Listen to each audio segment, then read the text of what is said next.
right సంబరాలు చూసాం మనం ఆల్మోస్ట్ గెలుపు ఖాయమైపోయింది మెజారిటీ ఎంత అనేది మాత్రమే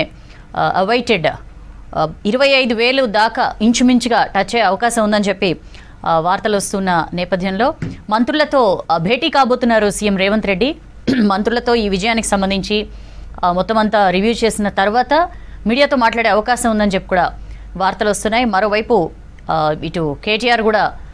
పార్టీ శ్రేణులతో చర్చలు జరుపుతున్నట్లుగా తెలుస్తోంది ఆయన కూడా మీడియాను అడ్రస్ చేసే అవకాశం ఉందని చెప్పి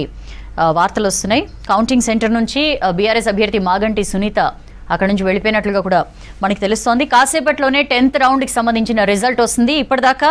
23,612 ఓట్ల లీడ్లో కాంగ్రెస్ అభ్యర్థి నవీన్ యాదవ్ కంటిన్యూ అవుతున్న పరిస్థితి మహేష్ గారు ఏం చెప్తారు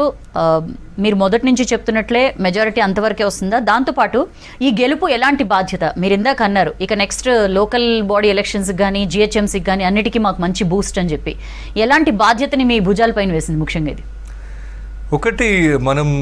ప్రతిపక్షాలు చేసే చిల్లర మల్లర విమర్శల్ని పట్టించుకోకుండా ప్రజలకు మనం ఏదైతే హామీ ఇచ్చినామో ఏదైతే డెవలప్మెంట్ మనం విజనరీగా పనిచేస్తున్నామో దాని మీద శ్రద్ధ పెట్టి అది ప్రజలకు కన్వే చేయగలిగితే ప్రజలు మనల్ని ఆశీర్వదిస్తారు అనడానికి ఇది ఒక క్లాసిక్ ఎగ్జాంపుల్ అందుకే నేను నా ఇనిషియల్ వెర్షన్లో చెప్పాను ఈ అపూర్వ విజయాన్ని గౌరవ ముఖ్యమంత్రి రేవంత్ రెడ్డి గారికి అంకితం ఇస్తున్నామని చెప్పిన ఎందుకంటే ఇంత చక్కటి ప్రజాపాలనను ప్రజలు కోరుకొని ఆశీర్వదిస్తుంటే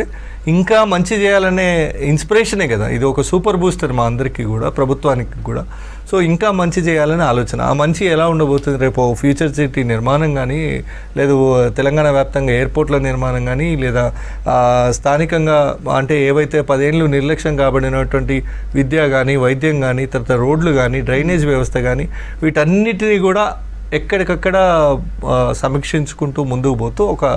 అభివృద్ధి సంక్షేమం రెండు ఏది ఇవన్నీ కూడా ఆర్థిక ఇబ్బందులను ఎదుర్కొంటూ చేస్తున్నాం అది ప్రజలకు కూడా అర్థమైంది కాబట్టే వాళ్ళు కొన్ని వెకిలి మాటలు మాట్లాడినా కూడా పెద్దగా ప్రజలు పట్టించుకోవాలి వాళ్ళు మాట్లాడిన ప్రచారం కూడా మీరు చూడాలి జూబ్లీ హిల్స్ వచ్చి రైతు భరోసా ఇవ్వలేదంటారు జూబ్లీ హిల్స్ ఉండే రైతులకు అసలు జూబ్లీ హిల్స్ గురించి అనడాన్న కేటీఆర్ మాట్లాడడం మీరు ఆయన సభల్లో చూసిరా ఒకసారి మొత్తం ఆయన స్పీచ్లన్నీ రివైండ్ చేసి చూడండి ఎక్కడో హైడ్రా అన్నారు నేను ఇది అడ్రస్ చేయాల్సిన issue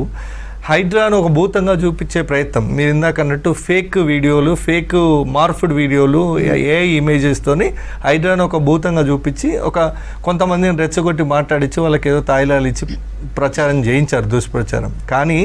ground reality is very different Soujanya garu మేము పోతే సార్ హైడ్రా వచ్చిన తర్వాతనే ఈ నాలా మీద ఉన్న అక్రమం తొలుగుతుందనే నమ్మకం మాకు కుదిరింది లేదంటే మీరు చెప్పి వెళ్ళేవాళ్ళు మేము నమ్మే వాళ్ళం కాదు ఆల్రెడీ కొన్ని అక్కడక్కడ తీసేస్తున్నారు కాబట్టి మాకు ఆ నమ్మకం వచ్చింది